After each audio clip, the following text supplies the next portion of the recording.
¿Qué te parecen 365 días de contenidos digitales para tu empresa, negocio o emprendimiento? Somos especialistas en redes sociales, diseños, textos, guiones, audio, ilustraciones y correcciones. Realizamos contenidos digitales para tu emprendimiento. Octaedro Contenidos. Contenidos de calidad todos los días del año.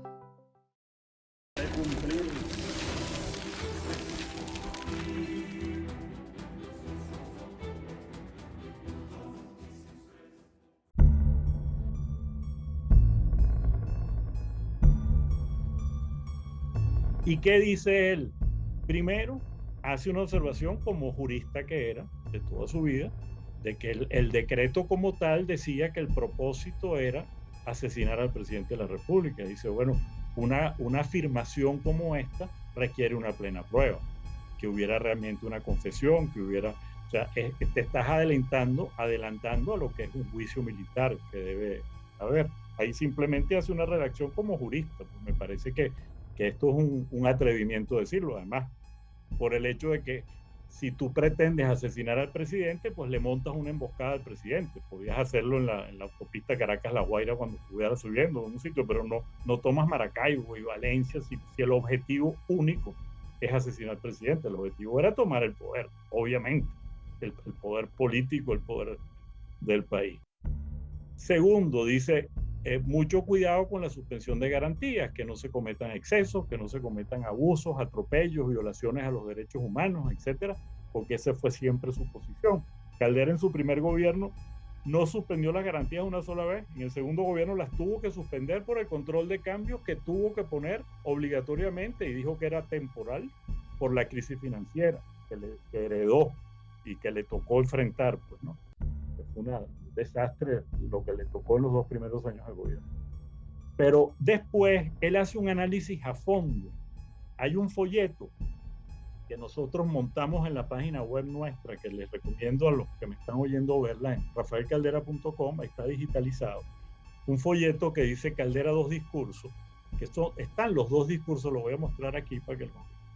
Están los 2 discursos del Caracazo y del 4 de febrero, que nosotros lo editamos en esa época y que tiene una introducción muy interesante de Luis Castro Leiva, escrita para ese folleto, y un epílogo de Manuel Alfredo Rodríguez, también una figura muy importante y muy conocida, que analiza el discurso del 4 de febrero. Y en Caldera, ¿qué dice? ¿Cuál ha sido la estabilidad de la democracia? Y habla de 4 factores. Dice, 1, la clase política dirigente, que ha puesto siempre por encima los intereses del país ante los intereses de sus partidos y los intereses personales.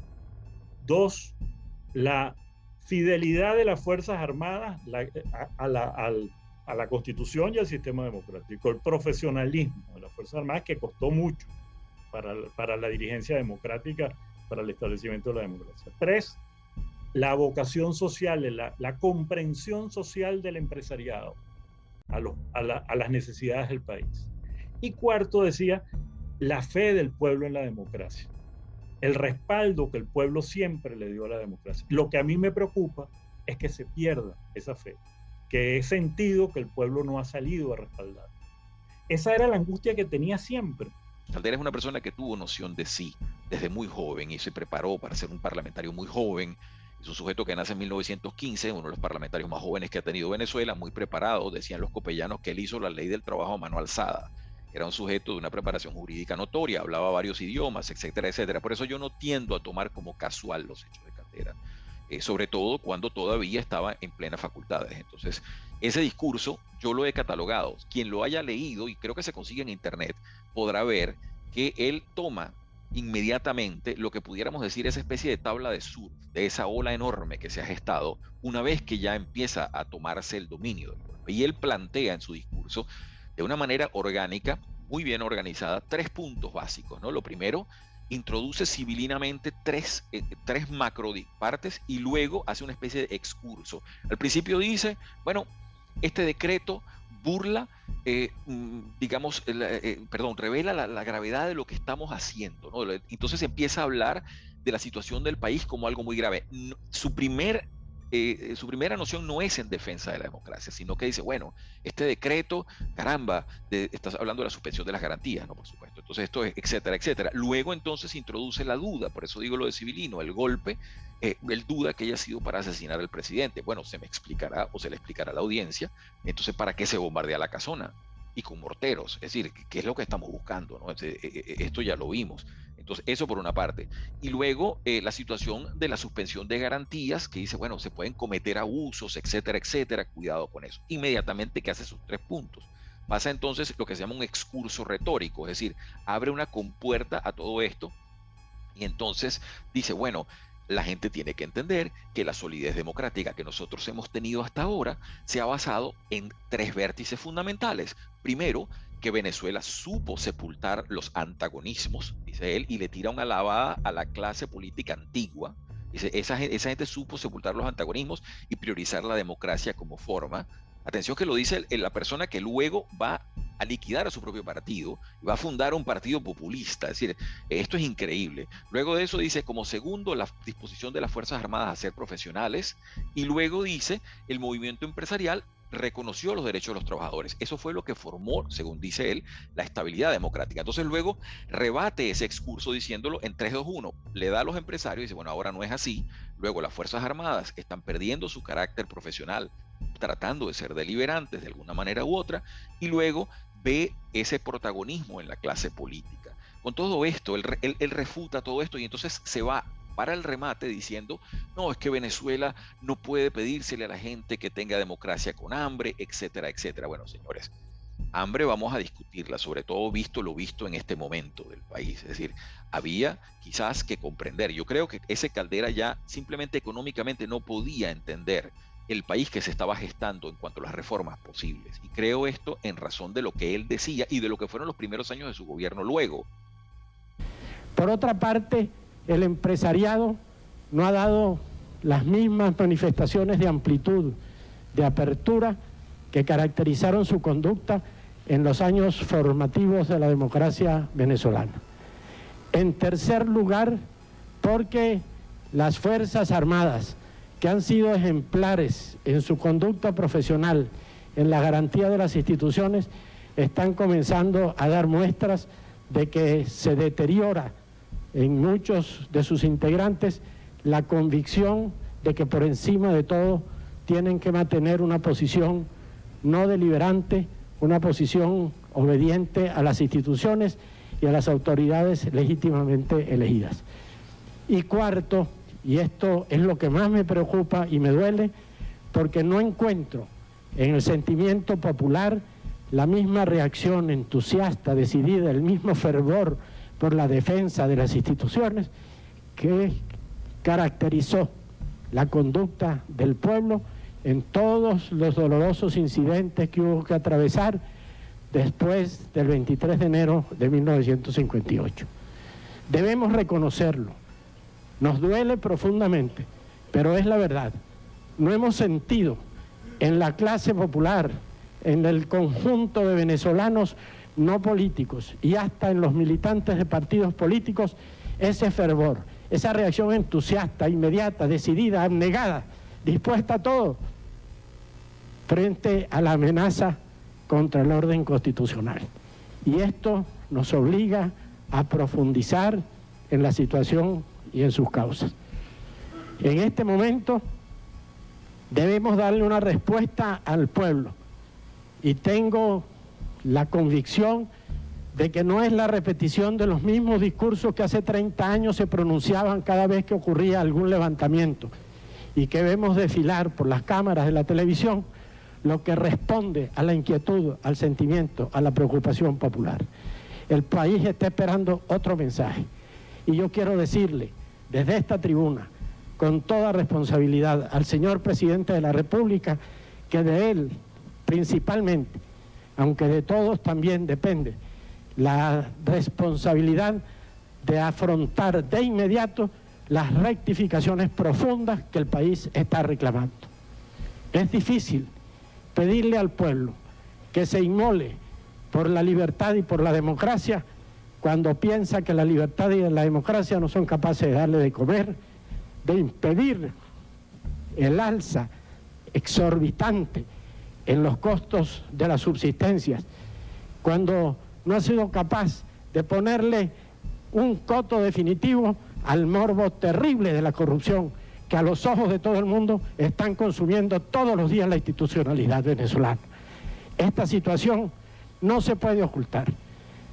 El golpe militar es censurable y condenable en toda forma, pero sería ingenuo pensar que se trata solamente de una aventura de unos cuantos ambiciosos que por su cuenta se lanzaron precipitadamente sin darse cuenta de aquello en que se estaban metiendo. Hay un entorno, hay un mar de fondo, hay una situación grave en el país, y si esa situación no se enfrenta, el destino nos reserva muchas y muy graves preocupaciones. Por eso he pedido la palabra para ejercerla en este elevado recinto, para transmitirle desde aquí al señor presidente de la República y a los dirigentes de la vida pública nacional mi reclamo, mi petición, mi exigencia, mi ruego en nombre del pueblo venezolano de que se enfrente de inmediato el proceso de rectificaciones que todos los días se está reclamando y que están tomando carne todos los días en el corazón y en el sentimiento del pueblo. Y siempre decía, la democracia no tiene la culpa la tienen los líderes. En la defensa del sistema democrático por la angustia de que la gente empezara a atribuirle a la democracia las culpas de su situación. Y fíjate que hay un discurso que hace a un mes del 4 de febrero, yo lo acompañé en el aula magna de la Universidad Central. Frente a la... No se preocupen, que tengo experiencia en los discursos y los silbidos se oyen siempre mucho más que los aplausos, aunque sean minoría.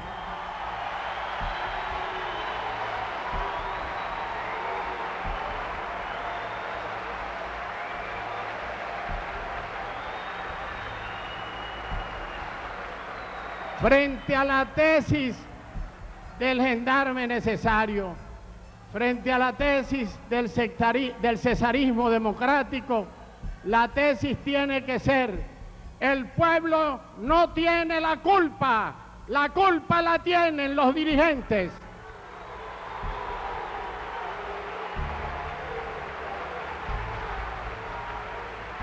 Y así como esta, hay que hacer esta afirmación que me siento profundamente obligado de hacerla en esta aula magna, en este acto que por muchos conceptos podría considerarse histórico. La democracia no tiene la culpa la tienen los demócratas.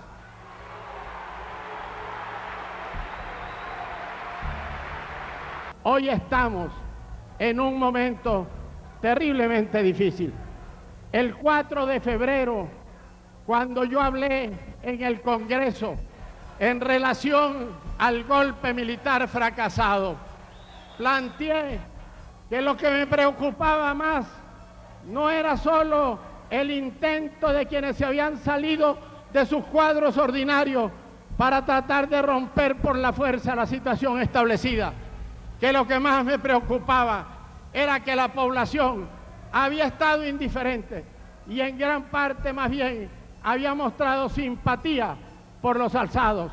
Esta manifestación de simpatía que aquí se ve estruendosamente, ¿qué representa? ¿Es que acaso ustedes pueden dar fe de que conocían antes a los cabecillas del golpe militar? ¿Es que ustedes pueden dar fe de que conocen a fondo el programa que ellos hubieran llevado a cabo? La gente ni conocía quiénes eran, ni sabía qué se proponían los que rompieron aquella situación que se hallaba para el 4 de febrero. El pueblo lo que estaba es exasperado por la situación actual. El pueblo está irritado contra la corrupción. El pueblo está gimiendo por el alza del costo de la vida, mientras hay sectores minoritarios que se están regodeando y exhibiendo impúdicamente su riqueza. Frente a esa tremenda situación, a mí me corresponde decir, señores, hay salida dentro de la democracia. Tenemos que luchar para no volver a la misma historia que no llevó a Venezuela, por cierto, a grandes niveles, sino que fue para todos nosotros situación de vergüenza. Yo nací en un país donde ya tenía 7 años de instaurada una tiranía, y cuando esa tiranía terminó iba a cumplir 20 años. Era una dictadura hermética, cerrada, cruel, avara. Por eso el sentimiento de la libertad es imposible que se arraigue de mi corazón. Por eso la institucionalidad democrática es fundamental para salvar la situación de Venezuela.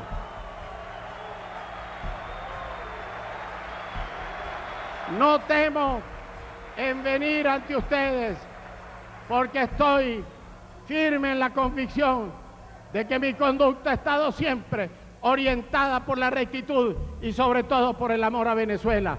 Pero les digo a ustedes, estudiantes de la Universidad Central de Venezuela, profesores y alumnos de mi alma mater, hay salida democrática y tenemos que luchar por ella. Yo he pedido la renuncia del presidente de la República sin querer ofenderlo.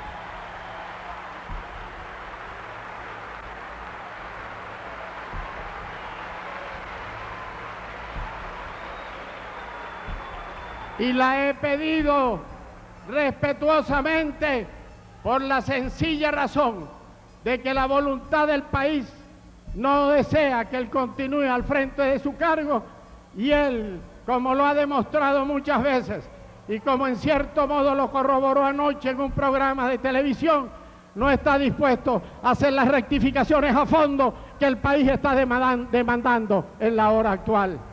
Sería patriótico de parte de él ese gesto de renunciación, y que no se diga que sería un salto en el vacío, porque el que deba llenar el resto del periodo constitucional puede ser una persona, un ciudadano de dotes de honorabilidad, en quien exista un acuerdo para que inicie esas rectificaciones y para que pueda iniciar un verdadero proceso electoral en que se renueven las instituciones y en que la legitimidad democrática se edifique de nuevo sobre la voluntad del pueblo. En ese discurso del aula magna de la Universidad Central, Caldera, que empieza citando a Rómulo Gallego y le dice a la universidad: casa de segundones, tú también tienes la culpa, hace una relación histórica de Venezuela, de cómo hemos vivido bajo la idea del general presidente, de lo que costó hacer la democracia y de cómo ha sido su lucha siempre, cómo fue para defender las instituciones democráticas y para encontrar salida a los problemas de la democracia dentro de la democracia. Del discurso del doctor Caldera, del discurso del 4 de febrero y del otro discurso, el que da un mes después, se extraen las dos siguientes cosas. Número uno, las frases, ¿no? Aquella famosa frase que es quizás la que marcó el discurso, a pesar de que en mi opinión no fue la más contundente, y creo además, especulando, que en realidad el doctor Caldera no quería hacer tanto énfasis en esa frase como en otra, donde por la inflexión de su voz se nota que era allí donde él quería hacer el énfasis. La frase que se hizo famosa fue que no se le puede pedir a un pueblo hambriado que salga a defender una democracia que no es capaz de darle de comer. Pero luego dice que, como dijo el Papa Juan Pablo II, la democracia no puede existir si los pueblos no comen. Que no se puede pagar la deuda a costa del hambre de los pueblos. Y eso era un planteamiento que tenía la izquierda en todo el continente. No considero justo el que se afirme de una manera tan absoluta que el propósito de los culpables de la subversión, de la sublevación, haya sido asesinar al presidente de la República. Por otra parte, quiero decir que esto que estamos enfrentando responde a una grave situación que está atravesando Venezuela. Y yo quisiera que los señores jefes de Estado de los países ricos que llamaron al presidente Pérez para expresarle su solidaridad en defensa de la democracia, entendieron que la democracia no puede existir si los pueblos no comen. Si, como dijo el Papa Juan Pablo II, no se puede obligar a pagar las deudas a costa del hambre de los pueblos. Que esos señores entiendan que estas democracias de América Latina están requiriendo una revisión de la conducta que tienen frente al peso de la deuda externa, alocadamente contraída y en muchos casos impropiamente administrada, y que nos están colocando en situaciones cuyo costo social ha llegado a asustar a los propios dirigentes del Fondo Monetario Internacional y de los otros organismos financieros internacionales. Yo quisiera pues desde aquí también que pudiera llegar mi pedimento al presidente Bosch, al presidente Mitterrand, al presidente Felipe González, a los jefes de los países del mundo desarrollado y rico, para que se den cuenta de que lo que pasó en Venezuela puede pasar en cualquiera de nuestros países, porque tiene un fondo grave, tiene un ambiente sin el cual los peores aventureros no se atreverían ni siquiera a intentar la ruptura del orden constitucional. Esa situación tenemos nosotros que plantearla con toda decisión. Cuando ocurrieron los hechos del 27 y 28 de febrero, desde esta tribuna yo observé que lo que iba a ocurrir podía ser muy grave. Yo sí creo que esa no es la frase más importante, ni que para él era la más impactante. Él dice una cosa allí que a mí me da risa, porque muchos de los que lo cuestionan han cuestionado esa frase, que dicen, por ejemplo, yo le escuché decir a Miguel Ángel Santos, que es de la escuela de Harvard, que a Amartya Sen, que él comparte el criterio de Amartya Sen, de que los gobiernos tienen que dar satisfacciones a los pueblos. Bueno, eso es lo que dice la frase. La frase dice que la gente tiene que, para querer la democracia, tiene que estar bien. Entonces, buena parte del malestar que se genera y eso es lo que estamos viviendo nosotros en la actualidad. Pero no era eso, de alguna manera, esa frase dicha por un estadista de la categoría de Rafael Caldera, no era una forma en un momento tan grave de darle de qué hablar a los enemigos de la democracia. No, pero si es que justamente eso ya lo había dicho no sé cuántas veces, lo venía planteando justamente. No sé cuántas veces, no sé cuántas veces le dio de comer entonces a los enemigos de la democracia. Caramba, yo no creo que tú puedas decir que por eso, o sea, estés dándole pie a los enemigos de la democracia. Se lo digo porque cuando uno escucha el discurso del mes siguiente, es otro Caldera. Es el Además, mismo, bueno, voy a hablar como usevista, ¿no? Y fíjate que está hablando en un auditorio que él mismo adverso. Que son gente que estaba apoyando el golpe, que estaba de acuerdo con no solamente gente que estaba apoyando el golpe, creo que es importante decir además que Rafael Caldera estaba dando un discurso en la Universidad Central de Venezuela, donde una de las leyendas urbanas que hay en su contra es que él era enemigo de la UCB porque la cerró en su primer gobierno. Es una leyenda urbana porque fue profesor de la UCB, fue su alma mater, toda la vida defendió la autonomía universitaria y el planteamiento de que la universidad la tenían que resolver los universitarios, y le tocó, yo vi lo que sufrió por el proceso de violencia que había desde la universidad hacia afuera, las armas que habían, tuvo que intervenir la universidad en su primer gobierno, donde hizo el esfuerzo de pacificar el país, y lo pacificó, porque esa campaña electoral del 73 era un carnaval, pues ahí no hubo tiros ni nada, era increíble el ambiente que se vivía en el país, y él decía que el finiquito de ese proceso que tuvo, que fue muy doloroso para él con la UCB, se lo dio al Consejo Universitario, ya electo por el claustro, después de ser él, de haber dejado la presidencia, siendo expresidente, que por unanimidad le dieron el profesorado honorario de la Universidad Central. Decía, para mí este es el finiquito de ese proceso. Ahora, pero cuando él llega... Esta leyenda urbana, cuando él llega a la universidad en el 92, exacto. Claro, ya había la protesta otra vez con la cosa de Caldera, llenaste la universidad, Caldera, eso ya lo había. Ahora, tú estabas ahí, por cierto. No tenía edad para eso. Bueno, pero yo sí estaba ahí. Pero te digo, el ambiente, bueno, se montaron un grupo de gente en la tarima tratando de sabotear el acto, incluso pensaron que podían agredirlo, porque fueron, ahí los invitados eran él, Andrés Velázquez y Cabruja, fueron los invitados al foro por Luis Fuenmayor, que era el rector. Ahora, el ambiente de que la aula magna estaba full de gente, ahora después metieron un tumbarrancho, entonces trataron de sabotearlo, por eso es que él dice, él va dominando el auditorio en su intervención hasta que lo... Pero él lo dice, el ambiente era favorable, todo el alzamiento militar, como lo fue en el país. A la gente se le olvida porque los tiempos cambian, pero porque el ambiente de crisis y de protesta que había era muy grande. Yo salí de esa reunión convencido de que estábamos listos. ¿Cómo ve el futuro de Venezuela en los próximos años? Yo tengo fe.